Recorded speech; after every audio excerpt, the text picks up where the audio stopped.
une ouverture pour toi de ce que tu te présentes comme kémite, mais tu es un peu perdu. Perdu où? Dans le kémitisme ou dans ta personne, on va dire en général, dans ta quête du spirituel? Dans la quête spirituelle. Là, je me demande, est-ce que je suis dans la bonne voie? Est-ce que je me trompe pas? Est-ce que quitter le christianisme, est-ce que c'était une bonne idée? Mon Est-ce frère, que, je me pose, est-ce que. oui. Alors, déjà, la voie, celle qu'on appelle selon les Écritures, puisque en t'entendre dire, c'est comme si tu étais dans la vocation du Christ, mais tu es parti, c'est ça? Exactement. Je suis né comme tout le monde, hein. Je suis né chrétien par défaut, c'est-à-dire que la famille était chrétienne et puis vous suivez justement les pas de vos parents. C'est-à-dire, je suis les pas de mes parents comme chrétien. J'ai fait l'écodim, l'école pour les enfants et tout, l'église pour les enfants. Juste comme ça, c'est un peu, ouais. D'accord. Donc oui, chrétien par défaut, vous le définissez très bien, parce que c'est vrai qu'un enfant ne choisit pas ses parents. Tu es né et tu trouves forcément tes parents dans une vocation, et tes parents vont donc inculquer cette vocation-là.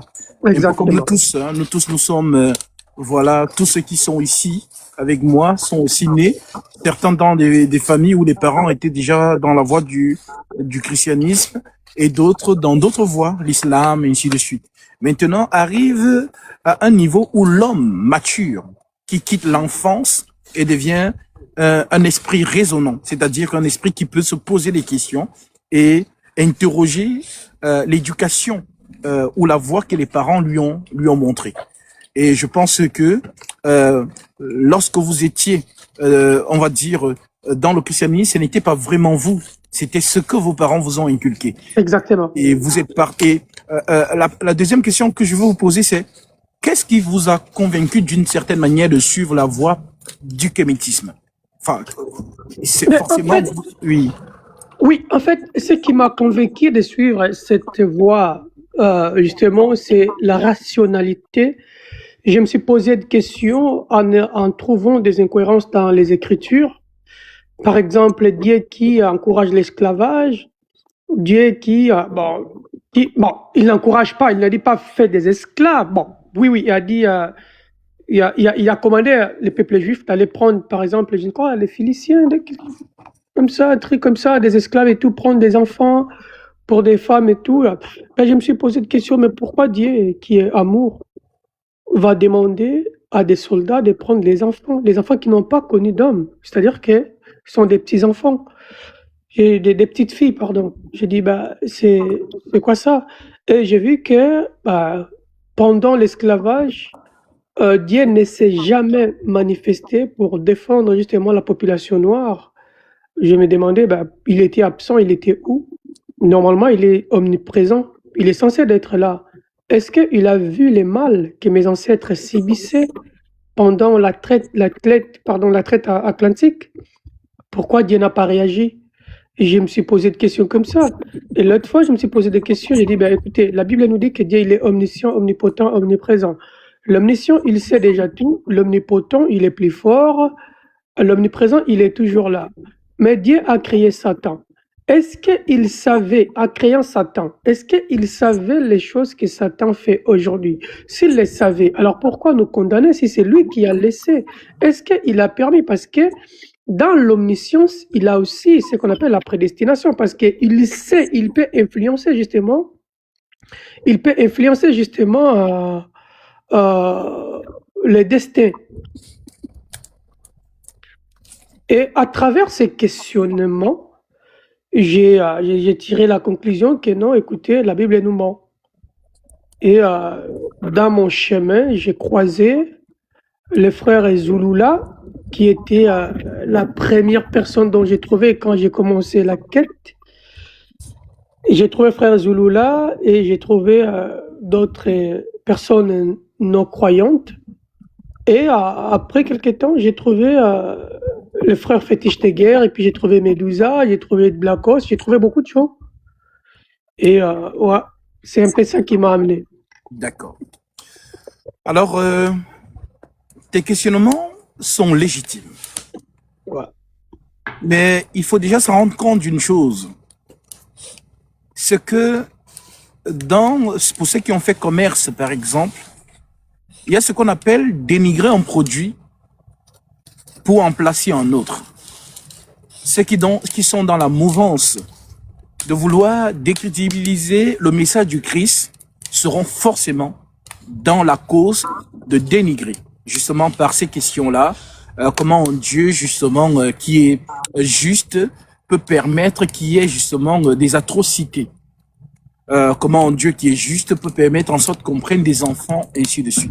Donc, ceux qui veulent donc dénigrer le message du Christ vont mettre ça en exergue. Ils vont avancer cela. Ils vont mettre ça sur la scène pour montrer que regardez le Dieu que vous suivez.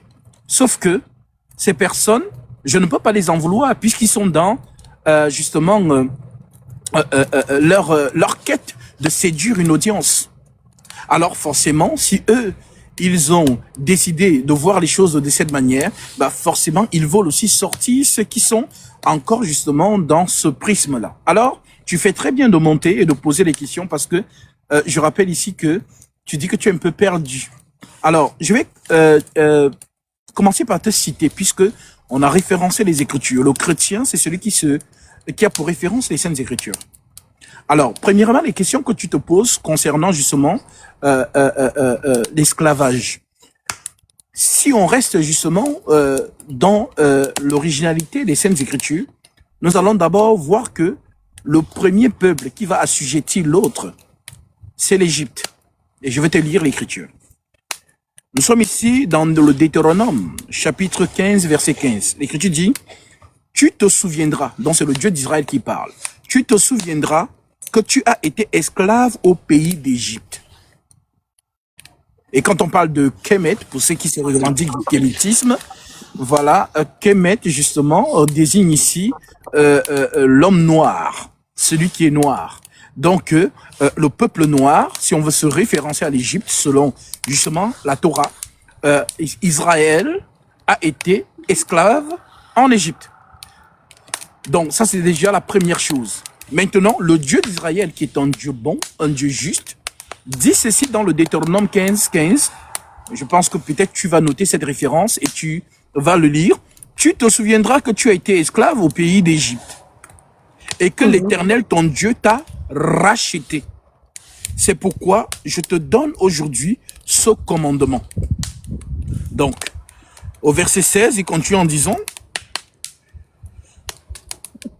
si ton esclave te dit, je ne veux pas sortir de chez toi, parce qu'il t'aime, toi et ta maison, et qu'il se trouve bien chez toi, alors tu prendras un poisson et tu lui perceras l'oreille contre la porte, et il sera pour toujours ton esclave. Tu feras de même pour ta servante. Alors, il faut contextualiser les choses. Ça veut dire qu'en Israël, à la manière, par exemple, que justement, on a pris les esclaves en Afrique, où les esclaves travaillaient sans salaire, où les esclaves travaillaient justement d'une manière atroce, où les valeurs, c'est-à-dire ce qu'on appelle les droits de l'homme n'étaient pas justement respectés. Tu remarqueras que dans la société d'Israël, cela était respecté. Ça veut dire que si je te prends par exemple d'Abraham, Abraham avait un serviteur qu'on appelait Eliezer. Et ça veut dire que si tu avais un esclave, parce que c'est le thème qu'on utilise, tu remarqueras qu'on utilise aussi ça pour les chrétiens. Nous sommes esclaves de Christ, pas dans le sens de la servitude, mais dans le sens de ce que nous obéissons à une vocation. Par exemple, toi qui suis, on va dire, qui est dans le prisme, qui a suivi le prisme des ancêtres, tu es dans l'obéissance de ce que les ancêtres t'ont dit, t'ont recommandé. Donc c'est ça qu'on appelle dans ce contexte esclavage, mais pas dans le sens où tu vas fouetter, tu vas faire ceci, tu vas faire cela. Donc, je connais bien le jeu de Medusa, ou que ce soit de fétiche, parce que ce sont les gens avec qui j'ai débattu, et justement, eux, ils sont dans leur registre. pour eux, l'Afrique doit avoir forcément un bouc émissaire, et le bouc émissaire de l'Afrique, c'est Jésus.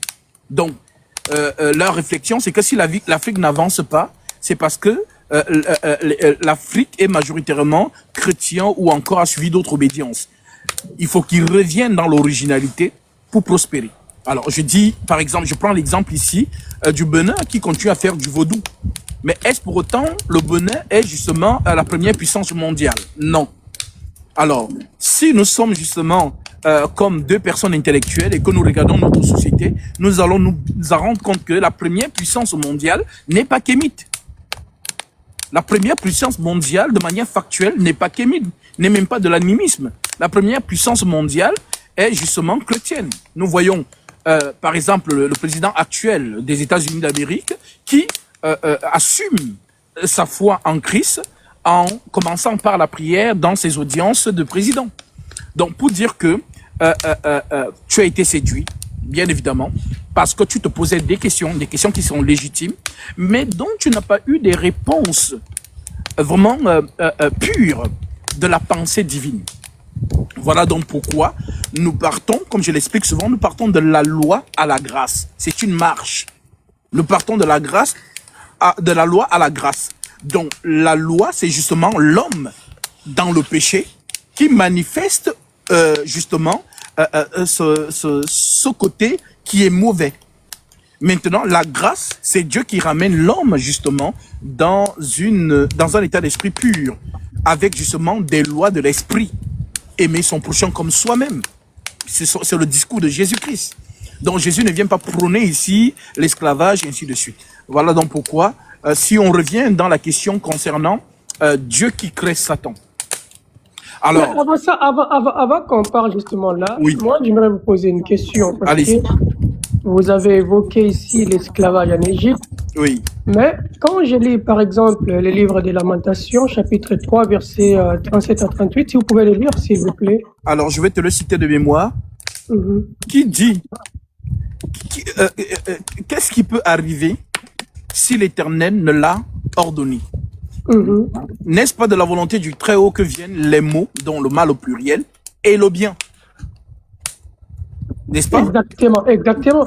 Mais dans ce cas-là, est-ce que les Égyptiens n'étaient pas justement en train d'accomplir justement l'ordonnance de Dieu? Parce que si Dieu ne les voulait pas, les Égyptiens ne pouvaient pas le faire. C'est-à-dire que si les Égyptiens l'ont fait, c'est parce que Dieu a autorisé. Alors si Dieu a autorisé, je ne vois pas où est le mal, où pouvons-nous condamner justement les Égyptiens. Parce que quand on regarde un peu plus tôt, Dieu lui-même a demandé à Moïse d'aller devant les pharaons et Dieu va endurcir les cœurs des pharaons. Oui. Ce n'est pas Pharaon qui n'a pas voulu, c'est Dieu qui a voulu simplement justement endurcir les cœurs des pharaons pour que Pharaon empêche les Juifs de quitter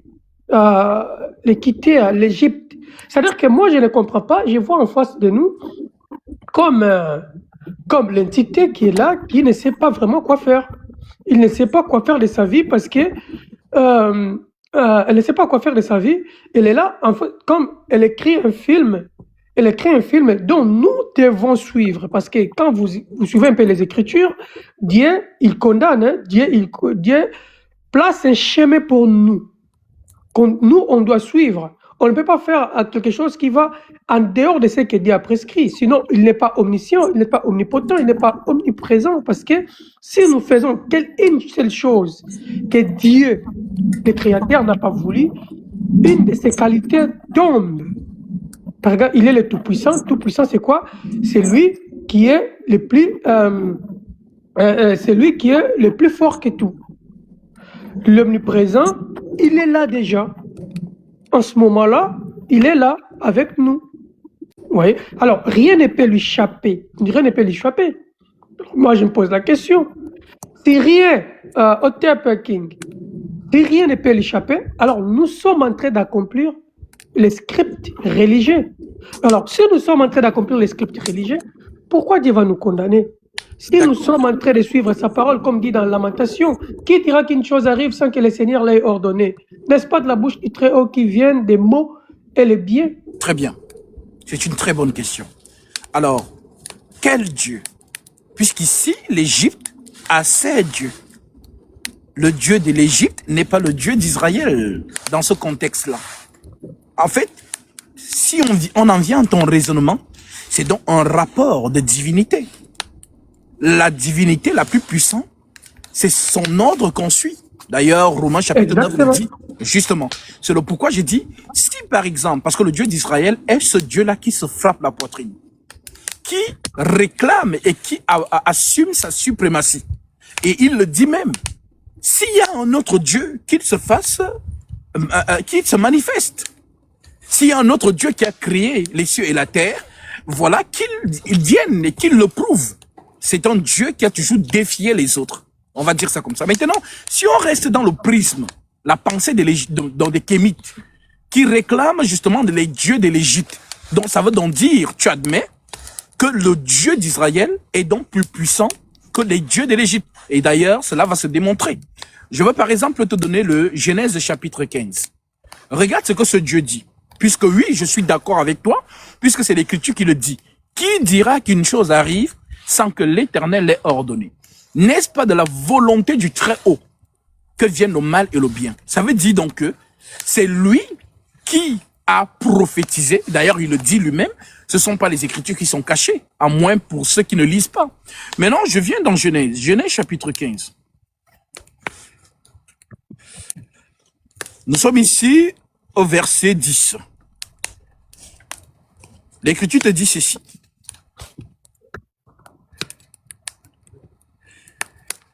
L'Éternel lui dit encore, je suis au verset 7 précisément, je suis l'Éternel qui t'ai fait sortir du en Chaldée pour te donner en possession ce pays. Abraham répondit, Seigneur éternel, à quoi connaîtrais-je que je le posséderai? Et l'Éternel lui dit, prends une génisse de 3 ans, une chèvre de 3 ans, un bélier de 3 ans, une tourterelle et une jeune colombe. Abraham prit tous ces animaux, les coupa par le milieu et mit chaque morceau l'un vis-à-vis de l'autre. Mais il ne partagea point les oiseaux. Les oiseaux de proie s'abattirent sur les cadavres et Abraham les chassa.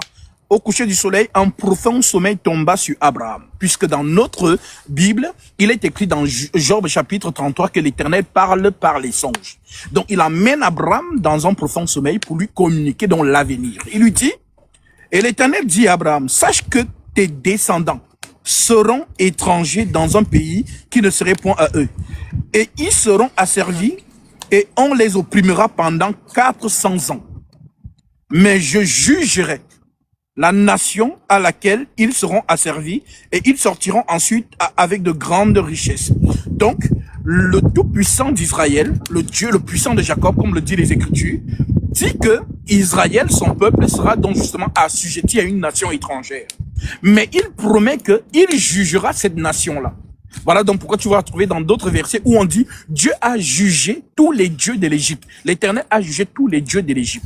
Donc, nous sommes ici donc dans un rapport de force. Si on veut raisonner, si on veut entrer dans ton raisonnement, le Dieu d'Israël est donc plus puissant que tous les autres dieux du monde. Et il ne manque pas de l'affirmer. Et puis je te donne cette écriture de Ésaïe 41.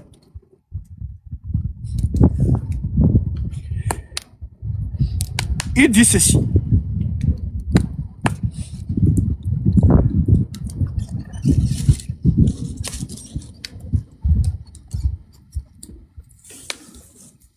Ésaïe 41, verset 1. Je pense que si tu lisais ce livre, tu allais comprendre qu'il y a quelque chose qui n'est pas net. Parce que le Dieu d'Israël ne s'est jamais caché d'être le suprême. Donc, il a toujours défié les autres dieux en disant, si vous réclamez des dieux et que c'est vous qui avez créé l'humanité, le ciel et la terre et toutes leurs armées, alors manifestez-vous. Alors voici ce qu'il dit. Ésaïe 41, verset 1. Il fait silence pour m'écouter. Que le peuple ranime leur force, qu'ils avancent et qu'ils parlent. Approchons pour plaider ensemble. Donc toi, par exemple, tu plaides. Donc Dieu dit que approche, on va donc plaider ensemble. Qui a suscité de l'Orient? Il te pose la question. Qui a suscité de l'Orient celui que le salut appelle à sa suite? Qui lui a livré les nations et assujetti les rois? Donc qui livre les nations et assujettit les rois? Et je pense que si tu es calé dans l'histoire, tu sais que les grandes nations, du moins référencées par la Torah, qui sont ici Babylone, qui sont ici le royaume médo-perse, qui sont ici le royaume de Javan, la Grèce antique, et qui sont ici justement Rome. Donc Dieu a livré ces pays. Et c'est ce qu'il rappelle. Il dit, et leur arc en un chaume qui s'envole, il s'est mis en leur poursuite. Il a parcouru avec bonheur un chemin que son pied n'avait jamais foulé. Qui a fait exécuter ces choses? C'est lui, celui qui est appelé, c'est lui qui a appelé les générations dès le commencement. C'est lui qui a appelé les générations dès le commencement. Voilà. Donc, y compris toi. Les îles les voient et sont dans la crainte. Les extrémités de la terre tremblent. Ils s'approchent, ils viennent, ils cèdent l'un à l'autre et chacun dit à son frère, courage. Le sculpteur encourage le fondeur, celui qui polit au marteau, encourage celui qui frappe sur l'enclume et dit de la soudure, elle est bonne. Et il fixe l'idole avec des clous pour qu'elle ne branle pas. Mais toi, Israël, donc c'est le Dieu d'Israël, le Dieu des Africains pouvait aussi se manifester. Mais le Dieu d'Israël se manifeste. Il dit, mais toi, Israël, mon serviteur, Jacob, que j'ai choisi, race d'Abraham que j'ai aimé, toi que j'ai pris aux extrémités de la terre et que j'ai appelé d'une contrée lointaine et à qui j'ai dit, tu es mon serviteur, je te choisis, je ne te rejette point, ne crains rien car je suis avec toi. Il continue en disant, je te fortifie, je viens à ton secours, je te soutiens de ma droite triomphante, voici ils seront confus, ils seront couverts de honte, tous ceux qui sont irrités contre toi, ils seront réduits à rien, ils périront, ceux qui disputent contre toi, tu les rechercheras et tu ne les trouveras plus. Ceux qui te suscitaient querelle, ils seront réduits en rien, réduits au néant, ceux qui te faisaient la guerre, car je suis l'Éternel ton Dieu, qui fortifie ta droite, qui te dit ne crains rien, je viens à ton secours, ne crains rien, vermisseau de Jacob. Ça, c'est le Dieu d'Israël. Maintenant, si je te retournais la question, le Dieu des Africains, le Dieu des Kémites, où était donc-il pour faire droit à son peuple, pour que son peuple ne soit pas assujetti? Bon, en fait, moi, je pars du postulat qu'il n'y a qu'un seul Dieu. Merci. Je pars du postulat qu'il y a un seul Dieu. Oui. Mais sauf que ce Dieu-là, il est incohérent parce que tout ce que vous venez de dire ici, ça tombe quand justement on applique ce qu'on appelle la prédestination. Par exemple, dans Éphésiens chapitre 1, verset 11. Oui. Ok, je vais les lire. Juste 2 secondes, je vais le chercher. Éphésiens chapitre 1, verset 11.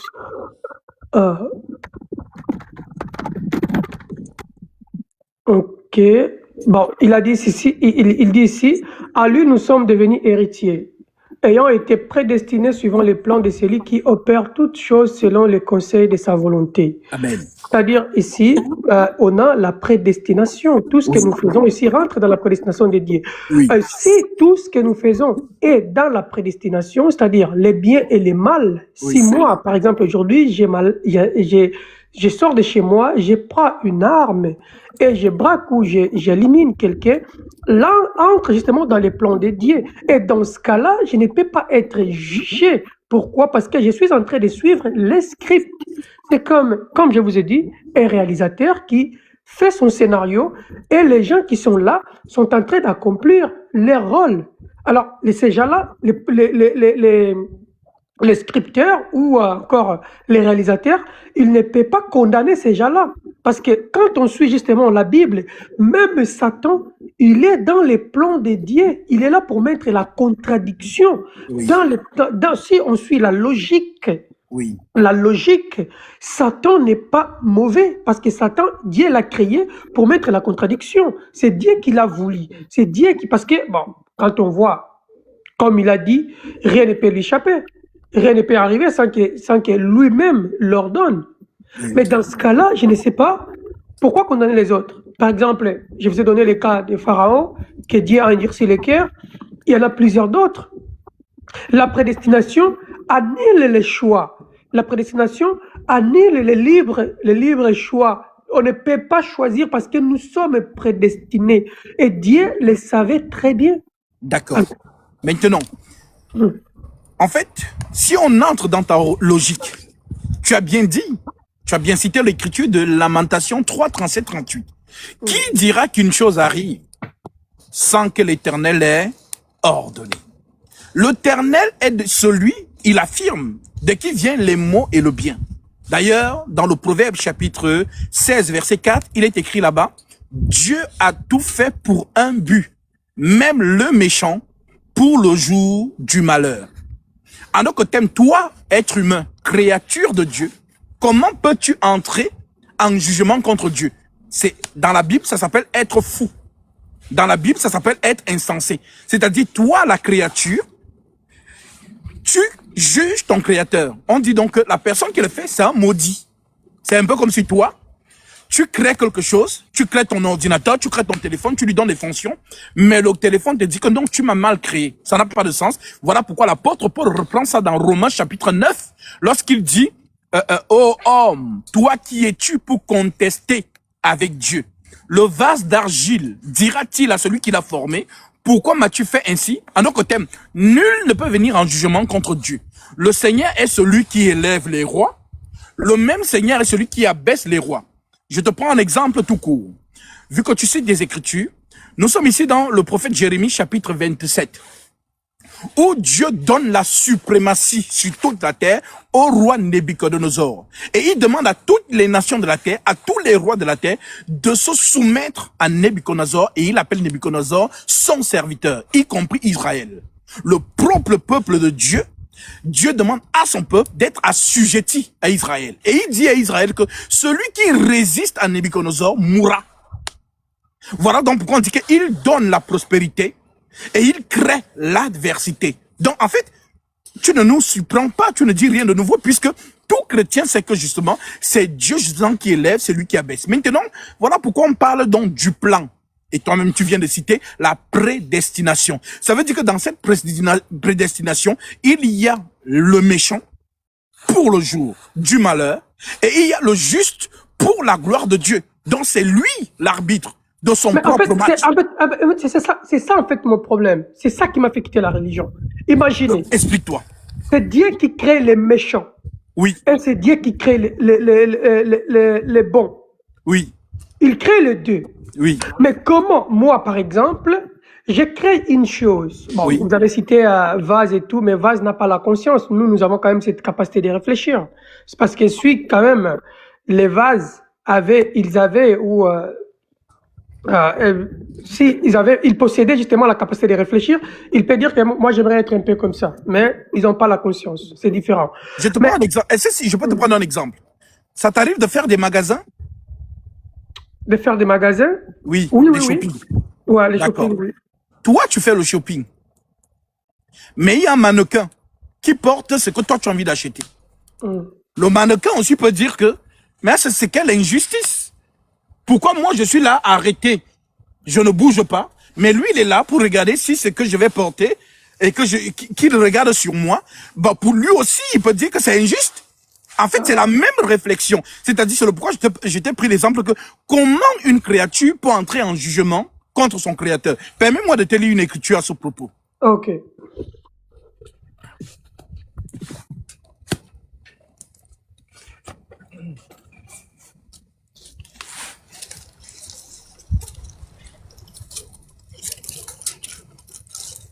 Nous sommes ici.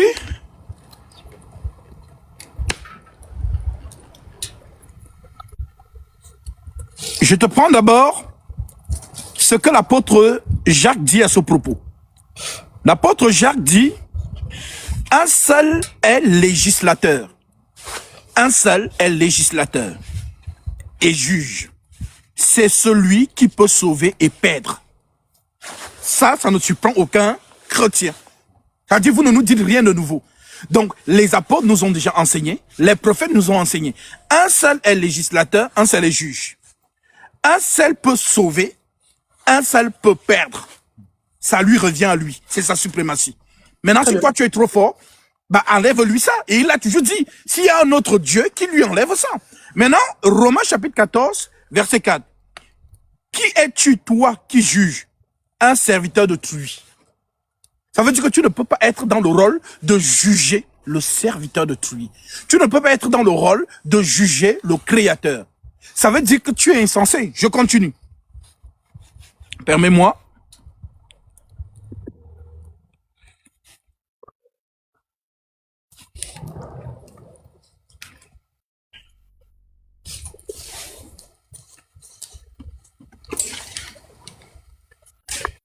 Salam tout le monde. Shalom, shalom. Alors,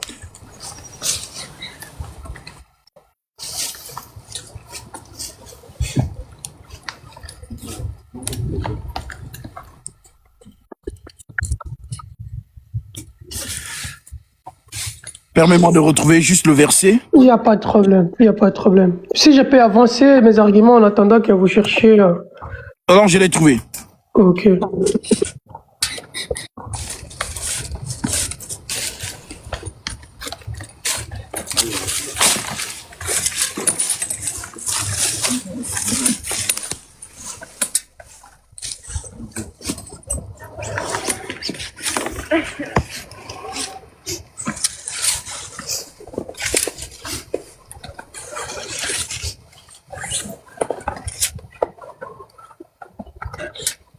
Donc, c'est dans le même esprit.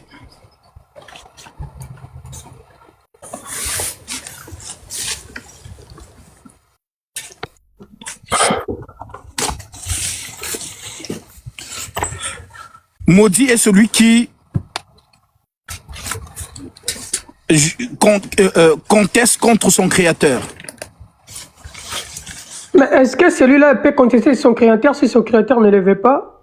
Non, justement, c'est ça en fait. C'est-à-dire que toi, tu es la créature. Mais toi, tu viens remettre en question celui qui t'a créé. C'est ce que l'écriture, je viens de te citer cette écriture. Ô homme, toi, c'est parce que Paul prend ça dans la loi, c'est ce verset que je cherche dans la loi. Ô homme, toi qui es-tu pour contester avec ton créateur? Le vase d'argile dira-t-il à celui qui l'a formé, pourquoi m'as-tu fait ainsi? Le potier n'est-il pas maître de l'argile pour faire avec la même masse un vase d'honneur et un vase d'usage vil? C'est écrit. C'est-à-dire que dans la vocation, la sainte vocation, la marche, il y aura ceux qui seront ennemis de Dieu et il y aura ceux qui seront justement pour Dieu. Voilà donc pourquoi l'élection ne vient que de lui. Maintenant, exactement. toi, par exemple, tu dis... L'ordre commandant, pardonnez-moi de vous avoir volé un petit peu la parole, mais en fait, toutes ces contestations-là viennent par leur problématique, c'est quoi? La problématique, ça se trouve dans le niveau des jugements. Parce que si c'est Dieu lui-même qui met les mauvaises choses et les bonnes choses, il n'est pas censé les juger parce que c'est lui qui a justement sélectionné ça. Supposons que vous créez justement... Est-ce que quelqu'un d'autre, je prends l'exemple sur ce que tu viens de dire à la seconde, est-ce que quelqu'un d'autre a dit ce que tu dis dans les Saintes Écritures? C'est a dit que... C'est ce que tu viens de dire. Est-ce qu'il y a quelqu'un dans les Saintes Écritures, parmi justement les serviteurs de Dieu, qui a dit ce que tu dis là, ce que tu affirmes là? Je ne pense pas avoir tout lu la Bible. Ok. Il y a donc quelqu'un qui a exactement dit ce que tu dis et je vais te le lire. Il s'appelle Paul. Donc Paul dit exactement ce que tu dis. Nous sommes ici toujours dans Romains chapitre 9. Parce que tu étais dedans, moi je veux te ramener. Parce que lorsque tu auras la vraie réponse à tes questionnements, tu vas comprendre que le communisme t'a séduit. Parce que si on veut entrer dans les profondeurs du communisme, il n'y a rien, il n'y a pas de fondement. Ce n'est que du brassage et de la remise en question. C'est ça le communisme. Mais au fond, il n'y a rien. Alors, dans Romains chapitre 9, je prends le verset 14. L'Écriture dit ceci.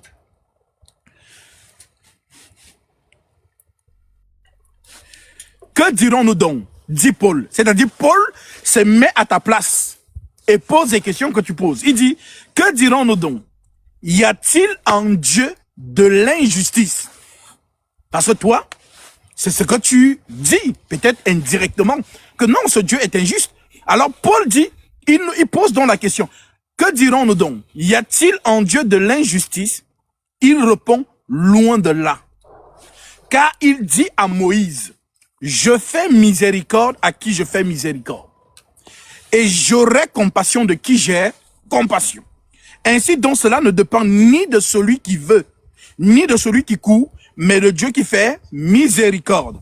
Car l'Écriture dit à Pharaon, que tu as cité, je t'ai suscité à dessein pour montrer en toi ma puissance, afin que mon nom soit publié par toute la terre. Donc Pharaon, toi, je t'ai créé à dessein, je t'ai donné l'autorité, je t'ai donné la puissance à dessein, pour que ta puissance soit référenciée dans le monde entier. Que tout le monde sache que non, Pharaon est puissant. Mais le monde sera surpris de voir qu'il y a un plus puissant que Pharaon. C'est dans le verset ici. Je t'ai suscité à dessein pour montrer en toi ma puissance, afin que mon nom soit publié par toute la terre. Ainsi, il fait miséricorde à qui il veut, et il endurcit qui il veut. Donc, il a endurci Pharaon, et il a fait miséricorde à Moïse, en d'autres termes, Israël. Je continue. Ce n'est pas de l'injustice, ça, pour justement, c'est toi qui l'as défini, c'est toi la créature, c'est toi l'être humain qui définit que c'est injuste. Mais pour Dieu, ce n'est pas injuste. Alors, lorsqu'on oui. Mettez-vous à la place de Pharaon. Mettez-vous à la place de Pharaon, que c'est Dieu qui a choisi délibérément de vous endurcir les cœurs pour afin vous condamner. Est-ce que mettez-vous à la place de Pharaon et moi je suis justement Israël. C'est exactement la métaphore, mon frère Songo, que je vous ai pris. C'est exactement la métaphore lorsque je vous ai posé la question, est-ce que vous faites du shopping? Quand vous faites du shopping, il y a des mannequins qui ne bougent pas. Ils ont la forme de l'homme, ils ne bougent pas, mais ils portent les habits que tu vas acheter. Maintenant, le mannequin peut dire la même chose, puisque celui qui a façonné le mannequin, c'est un homme. Le mannequin peut dire la même chose, que c'est injuste. Toi, tu es là, tu prends plaisir à faire du shopping sur les habits que moi je porte pour que tu essayes. Très bien. Non, mais attends, c'est la même chose. En fait, soyons honnêtes. C'est la même chose. Le mannequin peut aussi te dire la même chose. C'est pareil. En fait, juste mettez-vous à la place de Pharaon. Comme ça, le monde prend fin et vous êtes condamnés, vous, par exemple, à aller en enfer parce que Dieu a choisi de vous endurcir les cœurs pour m'empêcher, moi, Israël, de sortir. Et vous êtes condamnés à aller en enfer. Est-ce que vous trouvez ça juste? Déjà, premièrement, c'est un faux raisonnement. Dieu n'a jamais dit que l'Égypte ira en enfer.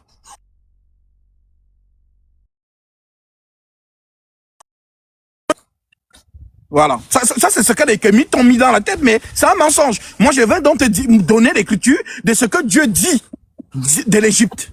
Nous sommes ici dans Ésaïe 19.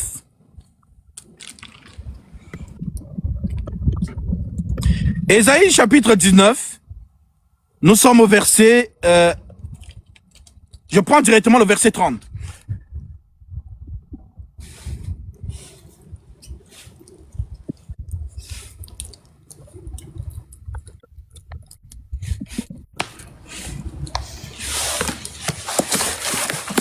Je vais le prendre dans l'autre Bible.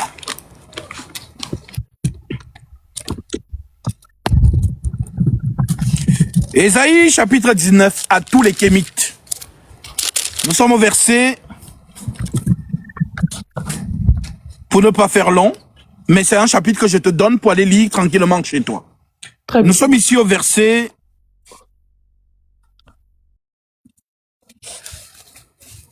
15.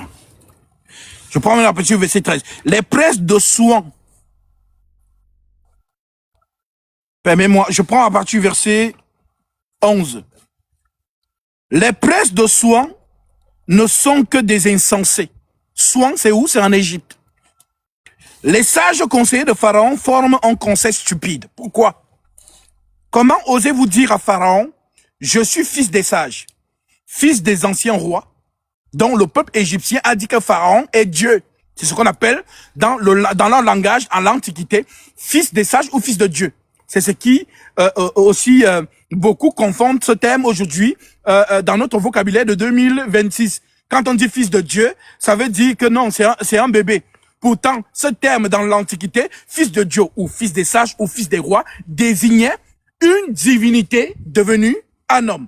Et c'est ce que le peuple égyptien rendait témoignage des pharaons, que ce sont des divinités sous forme d'hommes. Donc, Le Dieu d'Israël leur reproche donc cela à l'Égypte. Comment osez-vous dire à Pharaon, je suis fils des sages, fils des anciens rois. Où sont-ils donc tes sages? Qu'ils te fassent des révélations et qu'on apprenne ce que l'Éternel des armées a résolu contre l'Égypte.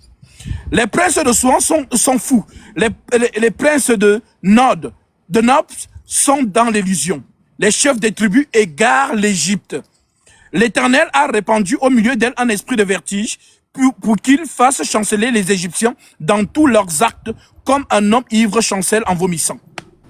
Il est parti. Je pense qu'il a bugué, il va revenir. Peut-être qu'il va prendre d'autres sources. Et l'Égypte sera hors d'état de faire ce qu'en font la tête et la queue et les branches, le palmier et le rosseau. En ce jour, l'Égypte sera comme des femmes. Elle tremblera et aura peur en voyant s'agiter la main de l'Éternel des armées quand il la lèvera contre elle. Le pays de Juda sera pour l'Égypte un objet d'effroi.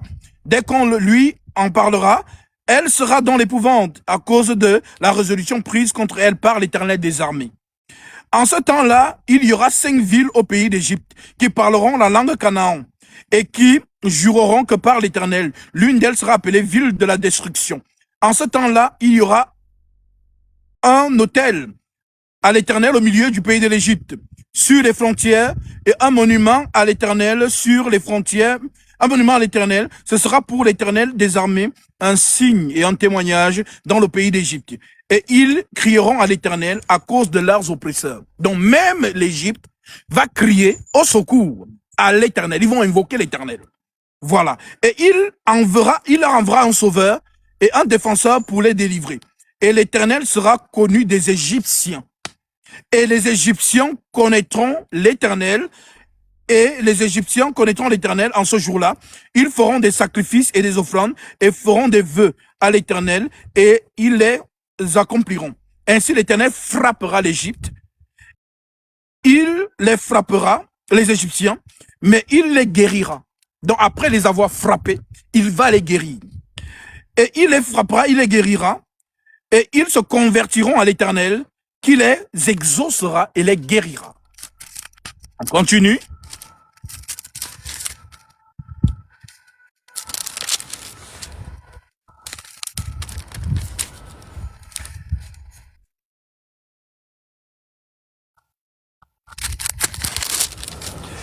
En ce même temps, il y aura 3 routes en Égypte et en Assyrie. Les Assyriens iront en Égypte et les Égyptiens en Assyrie. Et les Égyptiens avec les Assyriens serviront l'Éternel. En ce temps-là, Israël sera lui 3e, uni à l'Égypte. Et la Syrie, ces pays seront l'objet d'une bénédiction. L'Éternel des armées les bénira, disant, béni soit l'Égypte, mon peuple. Pendant que toi, tu nous dis que Dieu a dit que l'Égypte ira en enfer. Donc ça, c'est ton raisonnement. Ça n'existe pas dans les Saintes Écritures. Au contraire, les Égyptiens sont des nations qui vont croire au Dieu d'Israël. Et le Dieu d'Israël désignera l'Égypte comme « Béni soit l'Égypte, mon peuple ». Et l'Assyrie, œuvre de mes mains, et Israël, mon héritage. Donc nous revenons ici à la source, les 3 frères.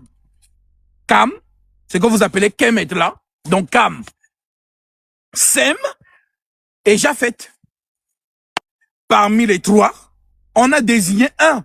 Sem, voilà pourquoi on dit éternel Dieu de Sem. Donc c'est avec Sem qu'est venu Terach. Et le Terach, Abraham. Mais sauf que Canaan et Japheth ont eu des descendants. Donc ce sont les 3 pays à la fin que Dieu vient encore bénir. Béni soit l'Égypte, mon peuple. La Syrie, œuvre de mes mains, et Israël, mon héritage. Parce que le salut vient des Juifs.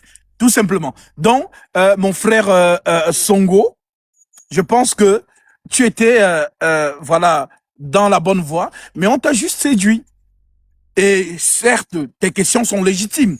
Mais lorsqu'on te donne des questions, des réponses claires à tes questions, bah tu comprends que non, tu as été séduit par un mouvement, reviens dans le bon sens. Parce que ceux qui combattent l'Éternel, qui veulent dénigrer le message du Christ, sont dans leur logique et leur prisme. On ne peut pas leur reprocher cela.